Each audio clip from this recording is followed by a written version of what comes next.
নিবেদন, তারা যেন চির শান্তিতে থাকে, তারা যেখানেই থাকুক তারা যেন শান্তিতে থাকুক এই কামনা করি। উপস্থিত সন্ন্যাসী দাদা দিদি, মাটি ভাই বোন, এছাড়াও সুধী দর্শকবৃন্দ, আমাদের হিতাকাঙ্ক্ষী শুভাকাঙ্ক্ষী এবং যারা আমাদের মাইকের আওয়াজ শুনতে পাচ্ছেন সবার প্রতি সংগ্রামী অভিনন্দন এবং কৃতজ্ঞতা জানিয়ে আমি আমার বক্তব্য শুরু করছি। এই কল্যাণী তিলোত্তমার বুকে এক হত্যাকাণ্ড হয়েছিল, এক হত্যা নেওয়া হয়েছিল।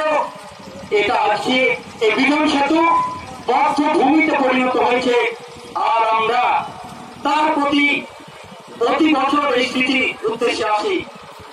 স্বাভাবিকভাবেই প্রশ্ন জাগে, কারা করেছিল এই হত্যালীলা?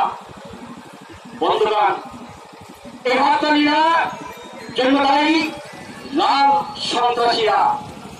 শুনলে অবাক করে দিয়েছিল এখান থেকে তার পুলিশ প্রশাসন। শুনলে অবাক লাগছে, হিল ছোড়া দূরত্বে কসবা থানা, এখানে পুলিশ কিন্তু সেদিন কেন যে নীরব দর্শকের ভূমিকা করেছিল তার উত্তর সিপিএম নেতারাই বলতে পারবে। শুধু তাই নয়, এই হত্যাকাণ্ড ঘটানোর জন্য 3 মাস ধরে ক্ষেত্র প্রস্তুত করা হয়েছিল। আর 3 মাস ধরে যখন ক্ষেত্র প্রস্তুত করা হয়েছে, কোথায় গেল জ্যোতি বসুর আইবি ডিপার্টমেন্ট, কোথায় গেল সিআইডি? এই সন্ত্রাসবাদীদের যেভাবে হোক দমন করতে হবে, রুখে দাঁড়াতে হবে, এইভাবে আড্ডা গুজব রটিয়ে প্রোপাগান্ডা ছড়িয়ে মিথ্যা অপপ্রচার করে 3 মাস ধরে 6 ফেব্রুয়ারি থেকে 30 এপ্রিল পর্যন্ত অপপ্রচার করেছিল। কি অপপ্রচার? না, আনন্দবাদীরা দেশের শত্রু, আনন্দবাদীরা ছেলেরা এইভাবে নানান ধরনের মিথ্যা গুজব ছড়িয়েছিল। তার পরিণতি 28 এপ্রিল আমাদের দুজন সন্ন্যাসী দিদি যাচ্ছিলেন তাদের নিজস্ব আশ্রমে। আপনারা সবাই জানেন আনন্দবাদীদের উদ্দেশ্য এবং নীতি সাধনা, সার্ভিস এবং স্যাক্রিফাইস, তার উপর ভিত্তি করে আমরা এগিয়ে যাই। সেই সার্ভিসের নমুনা আমরা পার্মানেন্ট সার্ভিস দেই।